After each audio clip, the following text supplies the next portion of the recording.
Salom do'stlar, bu Kazakh Story Time. Biz boshlaymiz. Nihoyat uyga qaytdim. Lekin bu yerda muammolar bor. Hindukush qoyalaridagi sharpa. 1988 yil. Afg'onistonning qonli va chang-to'zonli Hindukush to'glari. Tun qorong'usida bu qoyalar xuddi uxlab yotgan ulkan ajdaholarni eslatardi. Shu yovvoyi tabiat qo'ynida tikanli butalar va o'tkir toshlar orasida bir sharpa tinimsiz harakatlanardi. Bu Sovet armiyasining havo-desant qo'shinlari VDV serjanti Asadbek edi. Asadbek 3 oy davomida dushman asirligida, zax va qorong'u zindonda saqlangan edi. Unga bedarak yo'qolgan degan tamga bosilgan, uyi tomon qora xat olim xati allaqachon yuborilgan bo'lishi mumkinligini u yaxshi bilardi. Ammo desantchilar taslim bo'lishmaydi. U qorovulning xatosidan foydalanib, uni o'z qo'llari bilan bo'gib oldirdi va tun bagriga singib ketdi. Uning egnidagi oqqok yo'l telnyashkasi qonga, loyga va terga botgan, yuzini qalin soqol bosgan edi. Ammo ko'zlaridagi olov ochmagandi. Bu olov uni tirik saqlab turgan yagona narsa, uyga, o'zini yoshligidan yetimlikda katta qilgan yagona insoni, xosiyat momosining yoniga qaytish istagi edi. Asadbek, bolam, momosining titroq, ammo mehribon ovozi uning quloqlari ostida jaranglardi. Qayerda bo'lsang ham, omon bo'l. Men senga har tong tandirdan issiq non uzib qo'yaman, kelishingni kutaman. Shu xotiralar unga kuch berdi. Asadbek kechalari yurib, kunduzlari toshlar orasiga yashirinib, oylab yo'l bosdi. U olimni, olovni va xiyonatni yengib, nihoyat Amudaryo bo'yiga yetib keldi. Chegarani yashirincha kesib o'tib, o'z vatanning tuprogiga qadam qo'yganida, u tiz cho'kib yerni opdi. U tirik edi. Tanish ko'chalar, begona sukunat. Asadbek o'zining tugilib o'sgan shahriga yetib kelganida kuz fasli edi. Daraxtlarning sargaygan barglari xuddi uning xotiralari kabi to'kilib yotardi. Uning ustida eski, kimgadir tegishli bo'lgan jinsi kurtka, yelkasida esa eskirgan sumka bor edi. Asadbek o'z mahallasiga kirib kelarkan, qandaydir galati, og'ir sukunatni his qildi. Bolaligida bu ko'chalarda doim bolalar qichuvi, qariyalar gurungi eshitilib turardi. Endi esa hamma darvozalar taqataq yopiq, ko'chada ko'ringan barmoq bilan sanarli odamlar ham yerga qarab, qo'rquv bilan tez-tez yurib o'tishardi. Asadbek o'zining eski yog'och darvozasi yoniga keldi. Yuragi qinidan chiqqudek uryapti. Momo, men keldim. Desantchi nabirangiz qaytdi, deb pichirladi u. Ammo darvozaning bir tavaqasi qiyshayib singan holatda turardi. Ichkaridan hovlining huvillab qolgani ko'rinib turardi. Asadbekning ichida nimadir uzilib ketgandek bo'ldi. U hovliga yugurib kirdi. Momo, qayerdasiz, Momo? Uning ovozi bombosh hovlida aks-sado berdi. Hovli ichi ostin-ustun qilingan, deraza oynalari singan, xosiyat momoning ko'z qorachigidek asraydigan rayhonlari oyoq ostida yanchib tashlangan edi. Asadbek dahshat ichida uydan uyga kirdi, ammo hech kim yo'q edi. Qodir otaning ko'z yoshlari. Shu payt qo'shni hovlining devori ortidan bir qariya mo'raladi. Bu bolaligida Asadbekka ko'p nasihat qilgan Qodir ota edi. Qariya Asadbekni ko'rib, xuddi arvohni ko'rgandek qotib qoldi. Qo'lidagi hassasi yerga tushib ketdi. Asadbek, sen tirikmisan, bolam? Axir, sening olim xating kelgandiku. Qodir otaning ko'zlaridan yosh tirqirab ketdi. Asadbek devordan sakrab o'tib, qariyaning yoniga tushdi. Uning ko'zlari qonga to'lgan, qo'llari qaltirardi. Ota, menga nima bo'lgani muhim emas. Momom qani? Nega uyimiz vayrona? Gapiring. Qodir ota yuzini qo'llari bilan to'sib, ho'ngrab yubordi. Qariyaning yigisi Asadbekning yuragiga sanchilgan eng o'tkir afg'on pichog'idan ham qattiqroq botdi. Kechir bizni, bolam. Kechir qariyib qolgan noloyiq qo'shnilaringni. Biz momongni himoya qila olmadik, deb yiglardi Qodir ota. Shafqatsiz haqiqat. Qodir ota Asadbekni o'z uyiga olib kirdi va qaltiroq ovoz bilan bo'lgan voqeani aytib berdi. Shaharni so'nggi paytlarda borilar deb ataluvchi shafqatsiz reketer va bandilar guruhi bosib olgandi. Ularning yetakchisi qamoqdan chiqqan rahmsiz va qonxo'r Akula Nahot laqabli kimsa edi. Ular mahalladagi eski uylarni majburlab arzon garovga sotib olar yoki tortib olib, o'rniga o'zlarining omborxonalari va kazinolarni qurishni boshlagan edilar. Xosiyat momo esa yagona nabirasi qaytib kelishiga ishonib, hovlisini sotishdan qat'iyan bosh tortgan. Nabiramning kindik qoni shu yerga tokilgan, u qaytib keladi, ostonamni sotmayman, deb Akulaning odamlarini haydab solgan ekan. Bundan gazablangan bandilar bir kechasi hovliga bostirib kirishgan. Ular butun uyni ostin-ustun qilib, 70 yoshli qari onaxonni ayovsiz kaltaklashgan. Ular hayvon edi, Asadbek, dedi Qodir ota mushtini tugib. Biz hammamiz qo'rqoqlik qildik, hech kim chiqolmadi. Momonni shifoxonaga olib bordik, lekin u oziga kelmay 3 kundan keyin olamdan o'tdi. Jon berayotganda ham seni ismingni aytib chaqirdi. Qabristondagi qasam. Asadbek qotib qolgandi. Uning ko'zidan bir tomchi ham yosh chiqmadi. Afg'on urushi uning ko'z yoshlarini allaqachon quritib yuborgandi. Ammo uning ichida, qalbining eng chuqur tubida dahshatli bir vulqon uyg'onayotgan edi. U o'zining hayotini davlat uchun xavfga qo'yib, chet elda qon kechib yurgan bir paytda, o'zining vatanida, o'zining mahallasida qandaydir itlar uning mehribon momosini oldirishgan edi. Asadbek jimgina o'rnidan turdi. U togri qabriston tomonga yo'l oldi. Kuzning sovuq shamoli qabriston daraxtlarini chayqatardi. Asadbek Xosiyat momoning yangi qazilgan qabri yoniga kelib tizzaladi.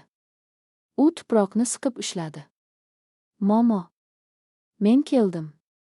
Kechikib keldim, deb pichirladi Asadbek. Siz menga mehribonlikni o'rgatgandingiz. Ammo bu dunyo mehribonlarni yoqtirmas ekan. Endi men ularga urush nima ekanligini ko'rsataman. Ular Afg'oniston dozax deb o'ylashadi. Lekin haqiqiy dozaxni ular endi ko'rishadi. Asadbek o'rnidan turdi. U endi oddiy fuqaro emas, asrdan qochgan baxtsiz askar ham emasdi. U endi adolat qasoskoriga, olim farishtasiga aylangan edi. Birinchi qadam, tayyorgarlik. U kechasi o'zining vayrona hovlisiga qaytdi. Eski yerto'laga tushib, burchakdagi ko'mir uyumi ostini qaza boshladi. U yerda harbiy xizmatga ketishidan oldin yashirib ketgan, o'ziga xos tarzda tayyorlagan ov miltigi, bobosidan qolgan ogir ovchi pichog'i va bir nechta quti oqdorilar bor edi. Shuningdek, uning o'zi bilan Afg'ondan olib kelgan yagona narsasi, qon bilan sugorilgan vidvi pichog'i doim yonida edi. Asadbek miltiqni tozaladi. Yuziga qop-qora niqob kiydi. U armiyada o'rgangan razvedka va diversiya usullarini endi o'z shahrida banditlarga qarshi qo'llashi kerak edi. Borilar hali bilishmasdi. Ular shunchaki uyni tortib olishmagandi. Ular uxlab yotgan ajdahoni uyg'otishgan edi, zulmatdagi ovchi. Asadbek uchun tun o'z uyidek bo'lib qolgan edi. Afg'onistonning qorong'u va xatarli daralarida oylab yashiringan desantchi uchun o'z shahrining ko'chalari kaftidek aniq va tanish edi. U qora kiyimlarni kiyib, yuziga qora niqob tortdi. Etigining iplarini mahkam bog'lab, maxsus vudu havo desant qo'shinlari pichog'ini o'ng boldiriga joylashtirdi. Miltigini yelkasiga tashlab, hovlisining vayron bo'lgan devoridan xuddi sharpadek oshib o'tdi. Uning birinchi maqsadi ma'lumot yigish. Qodir ota aytgan, borilar guruhi shahar bozorini, bir nechta avtoservislarni va tunu kun ishlaydigan bilyard klublarini nazorat qilardi. Asadbek Akulaning togridan togri oldiga borish ahmoqlik ekanini harbiy taktika orqali yaxshi bilardi. Dushmanning yuragiga urushdan oldin uning qon tomirlarini kesish kerak. U shahar markazidan sal chetroqda joylashgan, borilar tez-tez yigiladigan eski restoranning tomiga chiqib oldi. Kuzning sovuq yomg'iri maydalab yogar, ammo Asadbekning sovuqqon vujudiga bu ta'sir qilmasdi. U soatlab qimirlamay pastdagi harakatlarni kuzatdi. Asadbekning miyasida dushmanni o'rganish bo'yicha aniq ro'yxat shakllanardi. Qo'riqchilar soni eshik oldida 2 ta, ichkarida kamida 5 ta. Qurollanish asosan pichoqlar, temir armaturalar, bittasida to'pponcha borligi ehtimoli katta, ko'ylagining osti bortib turibdi. Harakatlanish vaqti har 15 daqiqada bittasi orqa hovliga tamaki chekish uchun chiqadi. Kalamushlar iniga kirish. Tungi soat 2lar atrofida restoran yopildi, ammo ichkarida chiroq yoniq, qalin pardalar tortilgan edi. Qaroqchilar navbatdagi qimor o'yinini boshlashgan, aroq ichib, atrofga sokinishlar aralash maqtanardilar. Asadbek orqa hovliga osilib tushdi. Uning qadamlari yerga tekkanda zarra qadar ham tovush chiqarmasdi. Orqa eshik oldiga tamaki chekish uchun chiqqan baquvvat, sochlari taqir qilib olingan bandit chuqur nafas oldi. Bu uning hayotidagi oxirgi xotirjam nafasi edi. Zulmat ichidan chiqqan po'latdek qattiq qo'l uning og'zini yopdi, ikkinchi qo'l esa bo'ynini shunday buralib qisdiki, bandit birorta ham tovush chiqara olmay, hushini yo'qotdi. Asadbek uni sekin yerga yotqizib, qurolini oldida eshikni qiya ochib ichkariga suqildi. Afg'oncha usul shovqinsiz tozalash. Ichkaridagi xonada tutun shunchalik qalin ediki, ko'z achishardi. To'rtta bandit karta o'ynab o'tirar, ularning markazida Qodir ota ta'riflagan, Xosiyat momoning uyiga bostirib kirganlardan biri, Qassob laqabli shafqatsiz yigit o'tirardi. Asadbek avval elektr shtogini topdi va barcha chiroqlarni o'chirdi. Xona birdaniga qorong'ulikka garq bo'ldi. Jin ursin, kim chiroqni o'chirdi? Deb baqirdi qassob stulni tepib. Zokir. Qarachi, nima bo'ldi? Zokir ismli bandit sokingancha eshik tomonga yurdi. Qorong'ulikda faqat uning qadam tovushlari eshitilardi. Keyin esa bo'g'iq bir xirillash eshitildi va sukunat cho'kdi. Zokir qaytmadi. Zokir. Hazillashma, itvachcha. Ikkinchi bandit o'rnidan turdi. Asadbek ular uchun shunchaki odam emas, olimning o'zi bo'lib kelgan edi. U qorong'uda yo'nalishni mukammal olar, har bir xatti-harakati mashina kabi aniq edi. U ikkinchi banditning tizzasiga kuchli zarba berib, yiqitdi va ensasiga qurolning dumi bilan urib hushsiz qildi. Qassob va oxirgi qolgan bandit vahimaga tushdi. Ular to'pponchalarini chiqarib, qorong'ulikka qarab tartibsiz o'q uza boshladilar. Pak, pak, pak. O'qlar devorlarga, shishalarga tegib parchalanardi. Ammo Asadbek allaqachon ularning orqasiga otib ulgurgan edi. U oxirgi banditning qo'lini qayirib, qurolini tushirib yubordi va uni ham yerga qulatdi. Endi faqat qassob qolgandi. Haqiqat va qasos. Asadbek o'zining cho'ntak fonarini yoqib, to'g'ri qassobning yuziga qaratdi. Yorug'likdan ko'zi qamashgan qassob qaltirab, orqaga tislanib burchakka qisildi. Kimsan o'zing? Nima kerak senga? Pulmi? Xohlaganingcha ol. Deb yalingdi bo'yi 2 metr keladigan shafqatsiz bandit. Asadbek yuzidagi niqobni sekin tortib tushirdi. Uning ot chaqnayotgan, sovuq va qonli ko'zlari qassobni teshishga tayyor edi. Men Xosiyat momoning nabirasiman, dedi Asadbekning ovozi past, ammo qabrdek sovuq va yangroq edi. Bu so'zlarni eshitgan qassobning rangi murdanikidek oqarib ketdi. Shaharda uning nabirasi Afg'onda olgan degan gap yurardi. Sen olganding-ku. Men do'zaxdan qaytib keldim. Maxsus sizlar uchun. Asadbek oldinga bir qadam tashlab, qassobning yoqasidan ushlab, havoga ko'tardi. Momom sizlarga nima qilgandi? U mushtdekkina kampir edi. Sizlar uni uydan haydab urib oldirdingiz. Nima uchun? Bu mening ishim emas. Meni majbur qilishdi. Akula buyruq bergan edi. U o'sha yerdagi uylarni buzib, savdo markazi qurmoqchi edi. Kampir rozi bo'lmagani uchun uni tinchitishni buyurdi. Meni oldirma, iltimos. Qassob yiglab yubordi. Uning qattiqqo'lligi va qo'polligidan asar ham qolmagandi. Asadbek uning ko'zlariga qaradi. Odam oldirish urushda uning kasbiga aylangandi, lekin u qurolsiz, yalinib turgan odamni soyib tashlaydigan qassob emasdi. Ammo jazo berilishi shart edi. Asadbek qassobning o'ng qo'lini ushladi va qattiq siltab qayirdi.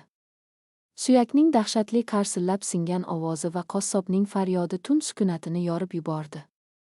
Bu o'ng qo'ling bilan momomga urganing uchun, deb pichirladi Asadbek. Keyin uning chap tizzasiga og'ir etigi bilan kuchli zarba berdi. Yana bir suyak sinish ovozi eshitildi. Bu esa uning uyiga ruxsatsiz bostirib kirganing uchun. Akulaga maktub. Tong otishiga yaqin qolganda restoran ichi vayronaga aylangan, qaroqchilar esa bog'langan va hushsiz holda yotardi. Asadbek restoranning eng katta oynasiga banditlarning qoni bilan bitta qisqa gap yozib qoldirdi. Vudiva qaytdi. Navbat senga, akula. U qurollarni og'ziga olib, hududni xuddi kelganidek jimgina va izsiz tark etdi. Bir necha soatdan so'ng xabar akulaning hashamatli qasriga yetib bordi. Katta charm kursida o'tirgan, qo'lida qimmatbaho sigara tutatgan akula o'z yigitlarining majruh qilinganini va oynadagi yozuvni eshitib, qaltirab ketdi. Desantchi. Demak, o'sha kampirning nabirasi tirik ekanda, akula asabiy holda stolni mushtladi. Menga shahardagi hamma yigitlarni yiginglar. Uni topinglar. Menga uning kallasini olib kelinglar. Urush endi Afg'onistonda emas, balki shahar ko'chalarida boshlangan edi. Ammo akula hali kim bilan o'ynashayotganini to'liq tushunib yetmagandi. Qora volgalar vasvasasi. Akulaning qasrida tong otdi, ammo u yerda hech kim uxlolmagan edi. Qassobning majruh qilingan tanasi va restorandagi qonli yozuv shahardagi barcha jinoiy to'dalarni larzaga keltirdi. O'zini shaharning yagona hojasi deb bilgan akula endi qo'rquv nima ekanligini his qila boshlagandi. Bitta odam. Qanaqasiga bitta askar mening eng sara 10 yigitimni yer tishlatishi mumkin? Deb baqirardi akula katta xrustal kuldonni devorga otib chil-chil qilar ekan. Menga o'sha itvachchani topinglar. U qayerdadir yashirinib yotgan bo'lishi kerak. Qodir choldan so'ranglar, mahallasini yoqib yuboringlar, lekin menga uni tiriklayin yoki o'lik holda olib kelinglar. Akulaning on qo'li shafqatsizligi bilan nom qozongan Chayon laqabli jinoyatchi 3 ta qora Volga mashinasida 15 ta qurollangan banditni olib, to'g'ri Asadbekning mahallasiga qarab yo'l oldi. Ular qon isi chiqqan itlardek quturgan edilar. Mahalladagi terror. Kuzning sovuq shamoli esib turgan mahalla ko'chalariga qora mashinalar bostirib kirdi. Mashina eshiklari qarsillab yopildi. Qo'llarida temir armatura, beysbol tayoqlari va to'pponchalar ushlagan qaroqchilar ko'chani to'sib qo'yishdi. Chayon to'g'ri Qodir otaning darvozasini tepib ochdi. 2 nafar bandit qariyani yoqasidan sudrab, loy ko'chaga olib chiqib tashlashdi. Qo'shnilar deraza ortidan dahshat bilan qarab turishar, ammo qo'rquvdan hech kim yordamga chiqishga jur'at etolmasdi.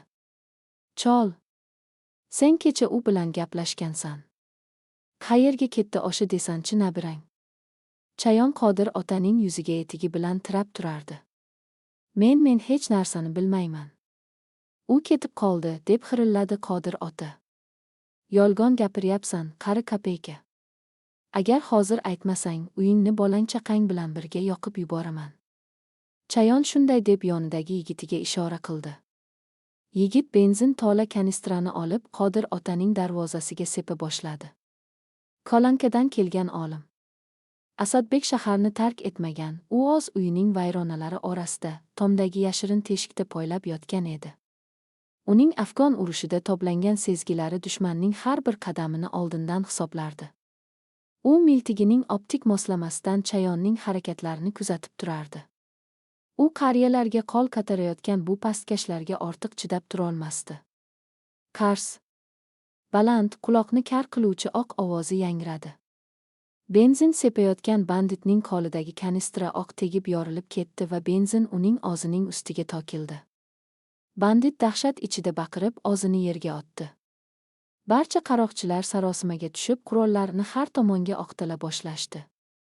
U shu yerda. Otinglar, deb baqirdi Chayon uylarning tomlariga qarab to'pponchadan o'q uzib. Ammo Asadbek allaqachon u yerdan siljigan edi. U tomdan turib qo'lbola tutunli shashkani, granata, to'g'ri mashinalar o'rtasiga irgitdi. Katta oq tutun ko'chani qoplab oldi.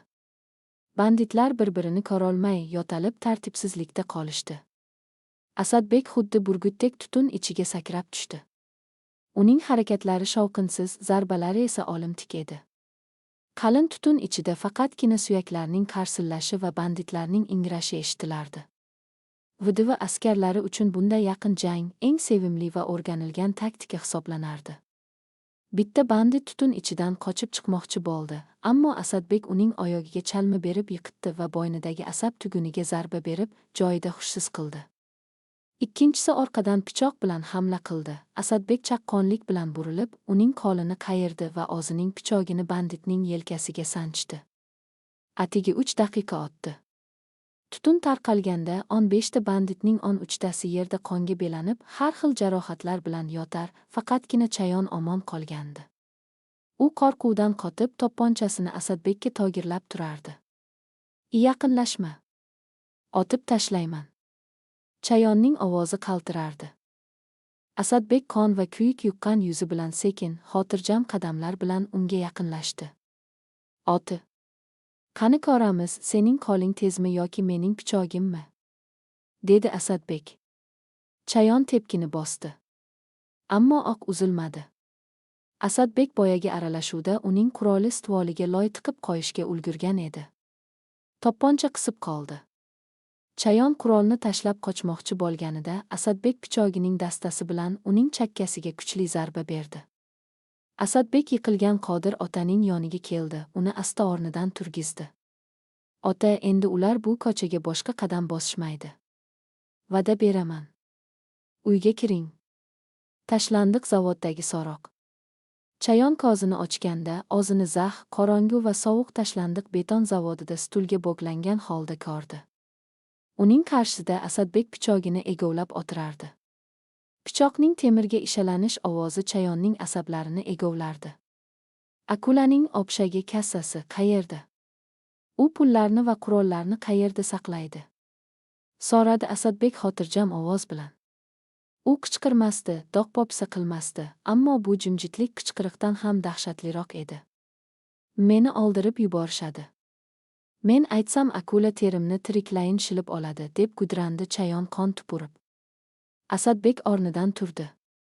U Afg'onistonda asirlarni qanday sayratishini dushmanlardan ko'rib o'rgangan edi. U pichogining uchini Chayonning barmog'iga tiradi. Akula sening teringni shiladi. Ammo men hozir sekinasta seni suyaklaringgacha maydalayman. Qari kampirni oldirishda qatnashgan qullaringning har bir barmog'ini bitta-bitta kesaman. Tanla, akula yuboradigan tez olimmi yoki men hozir beradigan jahannammi? Asadbek pichoqni salgina bosdi. Qon tomchi qilib yerga tushdi. Chayon bu odam hazillashmayotganini ko'zlaridan oqib oldi. Bu ko'zlarda insoniylik qolmagan, faqatgina qasos alangasi bor edi. Aytaman. Hammasini aytaman. Deb chinqirdi Chayon. Shahar chetidagi eski go'sht kombinati. Ular hamma ishlarni o'sha yerdan qilishadi. Katta pullar, qimmatbaho mollar va qurollar hammasi o'sha yerda. Akula bu kecha hamma pullarni yigib shahardan qochmoqchi edi, chunki sendan qo'rqib qoldi. Asadbek kutilgan javobni oldi. U Chayonni urib hushsiz qildi. Endi maqsadi aniq, akulaning qon tomirini kesish, uning barcha pullarini va kuchini yo'q qilish.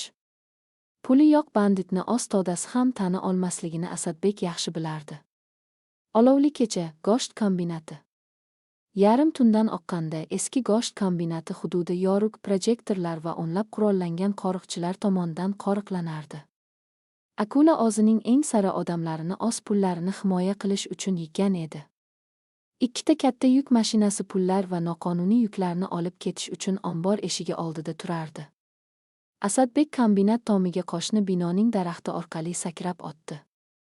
Uning yonida Afg'onistondan qolgan tajribasi bilan yasalgan qo'lbola portlovchi moddalar, molotov kokteyllari va dinamit shashkalari bor edi.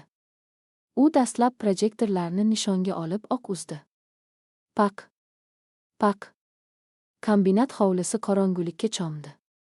Chiroqni yoqinglar. U shu yerda. Degan baqiriqlar eshitildi. Ammo Asadbek allaqachon birinchi yuk mashinasining tepasida edi. U tomdan turib to'g'ri omborning ichiga, millionlab pullar va qurollar saqlanayotgan xonaga birinchi portlovchi moddani irgitdi. Gum! Dahshatli portlash omborning temir eshiklarini uchirib yubordi. Ichkarida kuchli yong'in boshlandi. Akulaning yillar davomida odamlarni qaqshatib, qon yiglatib yiqqan barcha iflos pullari qora tutun va qizil alanga ichida yonib keta boshladi. Banditlar olovni o'chirishga yugurishdi, ammo Asadbek ularga imkon bermadi. U soyadan soyaga sakrab, o'zining vudu texnikasi bilan ularni birin-ketin qurolsizlantirib, zararsizlantirardi. Olov uning ko'zlarida aks etar, u rostdan ham qasos farishtasiga o'xshab qolgandi. Asadbek so'nggi yuk mashinasining gildiraklarini teshib qo'ydi va qochib ketayotgan banditlarning ortidan qarab qoldi. Akulaning imperiyasi yong'in ichida edi. Ombor tashqarisidagi devorga Asadbek yana bir bor qonli yozuv qoldirdi. Pullaring yondi, Akula. Endi navbat joningga. Vahima va yangi dushman. Xabar Akulaga yetib borganida u aqldan ozish darajasiga kelgan edi. Uning yillar davomida yiqqan boyligi, qurol zaxirasi bir kechada kulga aylangandi. Endi u shunchaki boy bandit emas, balki gazablangan hayvon edi. Demak, u shunday o'ynamoqchi, dedi Akula tishlarini gijirlatib. Mahalliy yigitlarning kuchi yetmaydi unga. Menga qora Akulani chaqiring. Biz unga qarshi haqiqiy urush ochamiz. Menga yollanma qotillarning eng zorini poytaxtdan chaqiringlar. Narxi qancha bo'lsa ham to'layman. Asadbek yutgan edi, ammo bu galaba urushning eng og'ir, eng shafqatsiz qismini boshlab berdi. Chunki endi unga qarshi shunchaki ko'cha bezorlari emas, balki professional qotillar chiqishga tayyorlanayotgan edi. Asadbekning ham qonli yaralari bor edi, ammo Xosiyat momoning qabri oldida ichilgan qasam uni to'xtashga yo'l qo'ymasdi. Poytaxtdan kelgan Qashqir. Akulaning imperiyasi yonib kul bo'lganidan so'ng shahar jinoiy olamida sarosima boshlandi. Kechagina butun shaharni titratgan Akula endi o'z qasrining qalin devorlari orasiga qamalib olgan, har bir shitirlashdan sakrab tushadigan holatga kelgandi. Uning so'nggi umidi poytaxtdan yetib kelgan maxsus mehmon edi. Qora rangli oynalari qoraytirilgan Gelandewagen Akulaning hovlisiga kirib keldi. Mashinadan uzun qora plash kiygan, yuzi sovuq va ifodasiz, ko'zlari esa xuddi jonsiz shadek qotib qolgan bir odam tushdi. Uning qadami shunchalik yengil ediki, go'yo yerga tegmasdi. Jinoiy olamda uni Qashqir deb atashardi. U sobiq maxsus xizmatlar guruh snayperi, Afg'onistonda ko'rinmas olim laqabini olgan, keyinchalik esa katta pul evaziga yollanma qotilga aylangan shafqatsiz professional edi. Akula uni o'zining dabdabali xonasida asabiy qaltirash bilan kutib oldi. Keldingmi, nihoyat? Dedi Akula stolidagi viskidan asabiy hoplab. Bu bitta itvachchi butun biznesimni kuydirdi. Menga uning boshi kerak, Qashqir. Qancha desang beraman. Qashqir xonaga kirdida Akulaning dabdabali o'rindigiga ruxsatsiz o'tirdi. U o'zi bilan olib kirgan uzun qora gilofni stol ustiga qo'ydi. Gilof ichida maxsus modifikatsiya qilingan Sud, Dragunov snayper miltigi va jangsiz shovqinsiz qurollar bor edi. Sen oddiy bezorilar bilan ko'cha jangi qilyapsan, Akula, dedi Qashqirning ovozi xuddi temirga urilgan toshdek sovuq jarangladi. VDV askari, ayniqsa Afg'onistonda omon qolgan desantchi sening bu todangni nonushtaga yeb qo'yadi. U urush qonunlari bilan yashayapti, sizlar esa jinoyatchilar qonuni bilan. Men ishni o'z zimmamga olaman. Ammo bitta shartim bor, mening ishimga hech kim aralashmaydi. Yigitlaringni yig'ishtirib ol. Ular menga faqat xalaqit beradi. Akula rozi bo'lishdan boshqa chorasi yo'qligini bilardi. Uni qanday topasan? U sharpadek g'oyib bo'lyapti. Qashqir sovuq jilmaydi. Har qanday askarning zaif nuqtasi bo'ladi. Uning zaif nuqtasi tuyg'ulari. U qasos uchun keldi. Demak, uning yuragi bog'langan joy bor. Biz uni o'z oyog'i bilan kelishiga majbur qilamiz. Qabristondagi tuzoq. Kuzning og'ir bulutlari shaharni qoplagan, mayda yomg'ir tomchilari odamning suyak-suyagigacha o'tib ketardi. Asadbek bu vaqtda eski tashlandiq sexda o'z jarohatlarini bog'layotgan edi. Uning yuzi qoraygan, ko'zlari chuqur botgan, ammo irodasi po'latdek qattiq edi. U Akulaning asosiy moliyaviy manbasini yo'q qildi, ammo bu urushning faqat birinchi bosqichi edi. Asadbekning qalbida bir og'ir his bor edi. U bugun Xosiyat momosining qabriga borib duo qilib kelishni diliga tukkan edi. Afg'onda o'rgangan sezgisi unga xavf haqida shivirlasada, vijdoni qabr ziyoratini ortga surishga yo'l qo'ymadi. Qabriston huvillab yotardi.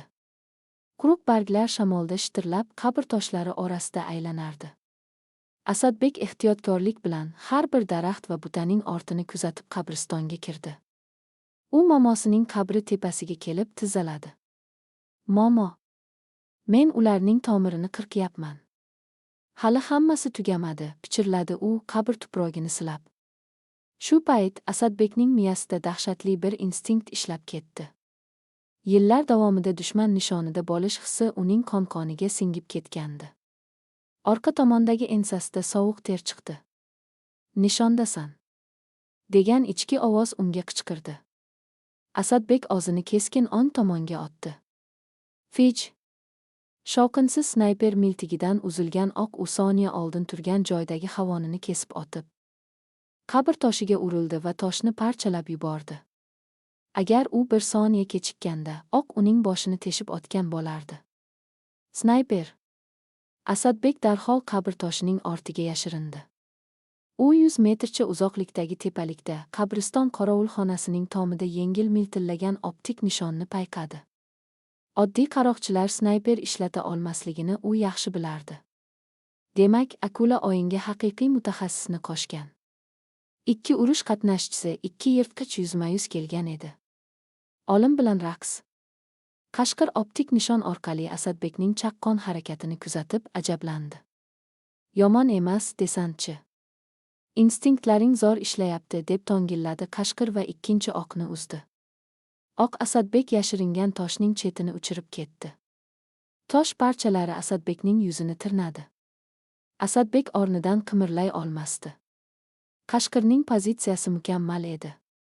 Asadbek yonidagi harbiy sumkasidan tutunli shashkani olib, uning halqasini tortdi va o'zidan uzoqroqqa otib yubordi. Oq tutun qabristonning bir qismini qoplab oldi.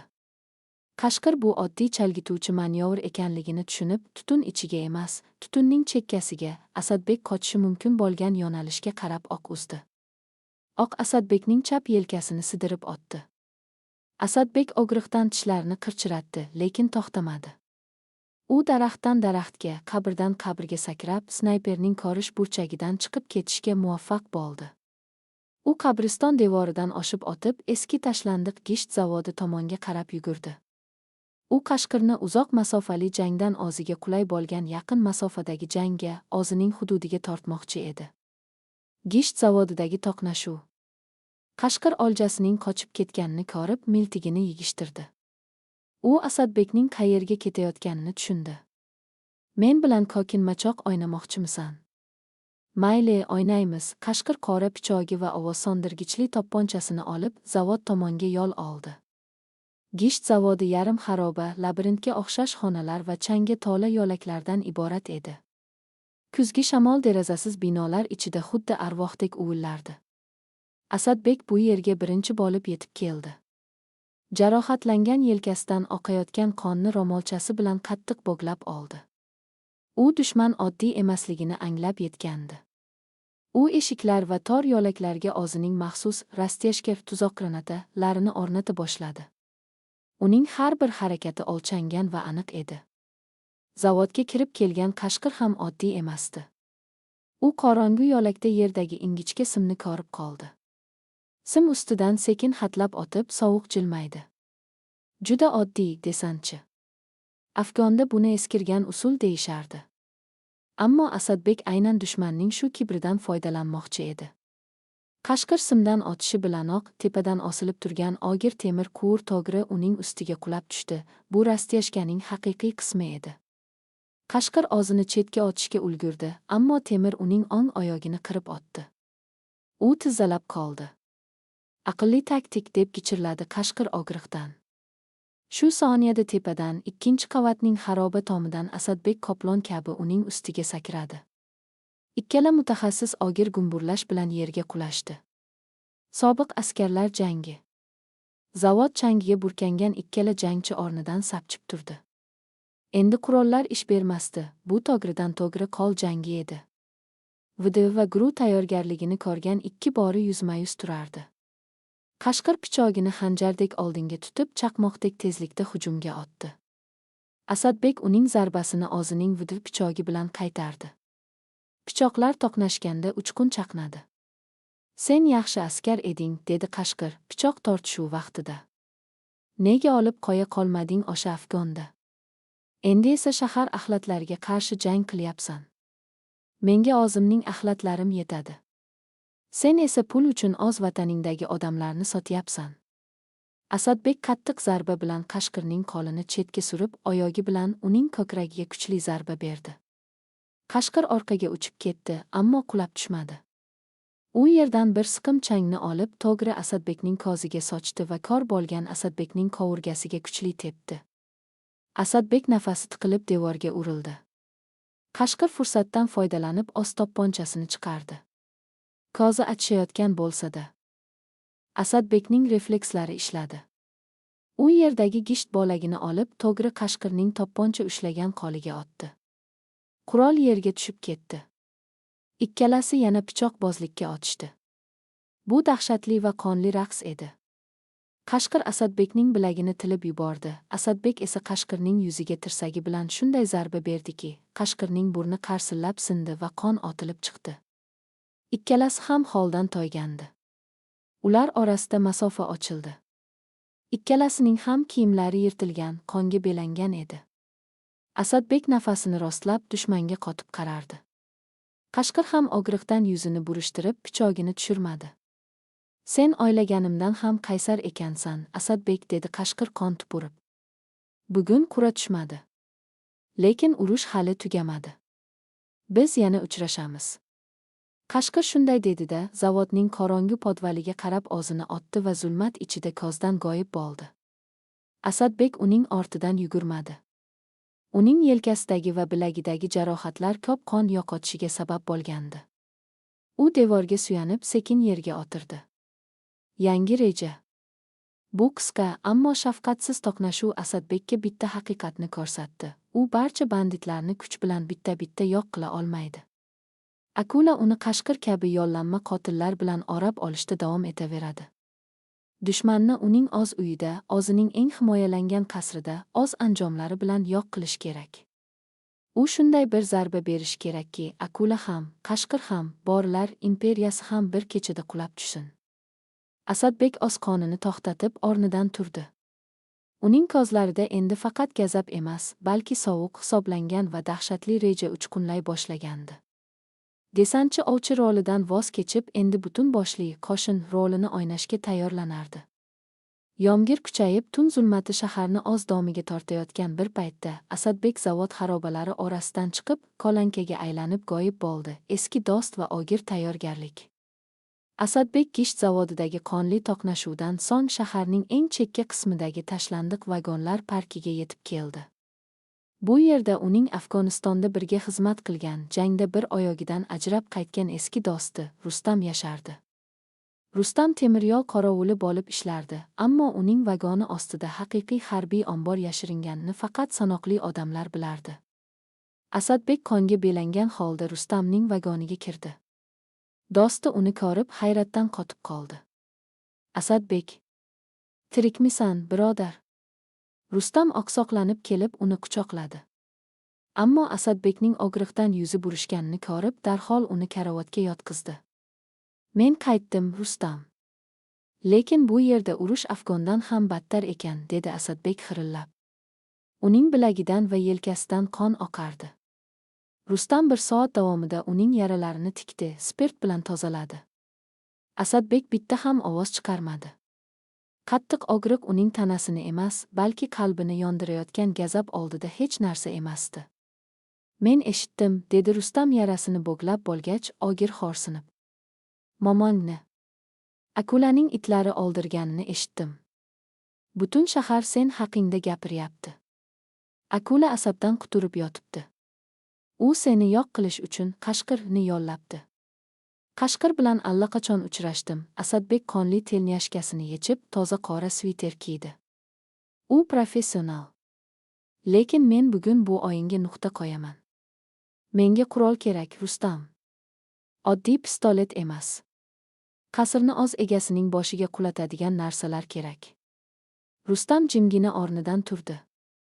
Vagonning polidagi yashirin eshikni ochib, pastdan og'ir temir yashikni olib chiqdi. Yashik ochilganda Asadbekning ko'zlari chaqnab ketdi. Ichida AK-70 avtomati, GIP-25 stvolosli granatomyoti bilan bir nechta RIG-5 hujum granatalari, 4 portlovchi moddasi va eng muhimi, afg'on tog'larida ishlatiladigan tunda korish moslamasi, PIN bor edi. Bularni qora kunga saqlab yurgandim, dedi Rustam do'stining yelkasiga qo'l tashlab. Akulaning qasri chinakam qal'a. Baland devorlar, o'nlab qurollangan itlar, kameralar. Tirik qaytishing qiyin, do'stim. Men u yerga yashash uchun bormayapman, Rustam. Men u yerdagilarga olim olib boryapman, dedi Asadbek avtomatni oqlab. Kibrli qal'a va asabiy hoji. Shahar tashqarisidagi qaragayzor o'rmon ichida joylashgan Akulaning 3 qavatli qasri haqiqiy harbiy bazani eslatardi. Atrofida 3 metrli gishtin devor, har burchakda kuzatuv kameralari, hovlida esa 2 ta yovvoyi doberman itlari va ondan ortiq avtomat ko'targan qorovullar aylanib yurardi. Ichkarida dabdabali kaminda olov yonar, Akula asabiy holda u yoqdan bu yoqqa borib kelardi. Uning qo'lida viski to'la qadah qaltirardi. Qanaqasiga u qochib ketadi? Sen axir yengilmas eding-ku, qashqir, deb baqirdi Akula stulda xotirjam qurolini tozalab o'tirgan yollanma qotilga. Qashqirning burni bo'glab qo'yilgan, ko'zi ko'kargan edi. Ammo uning holati sovuqqon va xotirjam edi. U oddiy nishon emas, Akula. U nima qilayotganini aniq biladi. Va u bugun shu yerga keladi. Bunga shubham yo'q. Shu yerga. Mening uyimga. Aqlsizlik. Akula qadahni devorga otdi.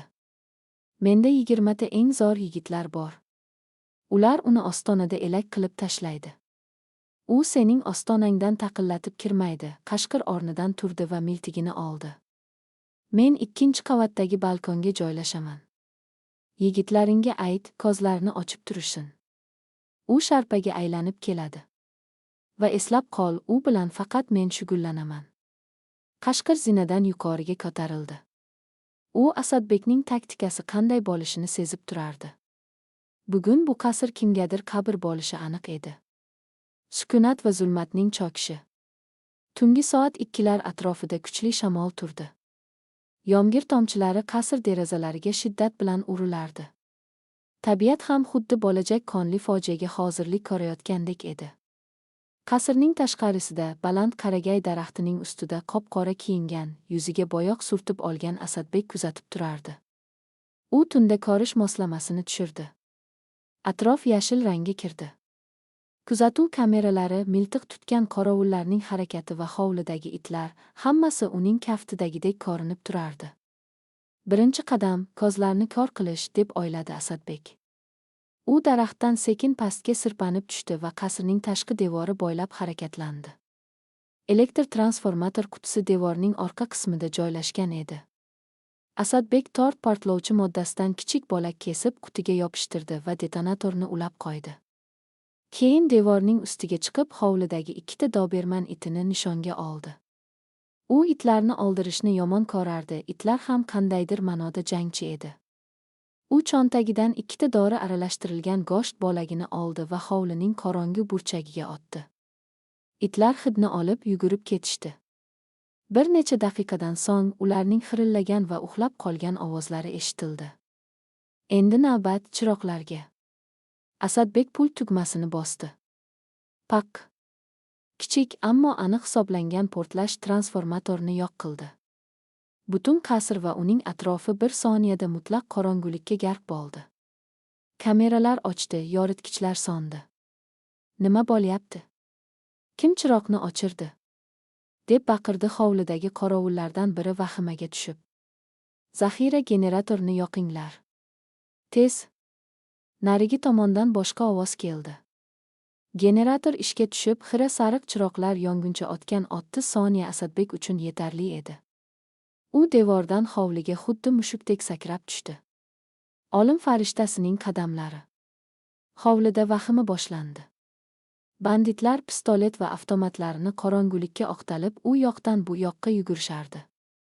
Asadbek ularning orqasiga otib, birinchi qorovulning og'zini yopdi va pichogini uning yuragiga sanchdi. Tovushsiz, tez va sovuqqonlik bilan.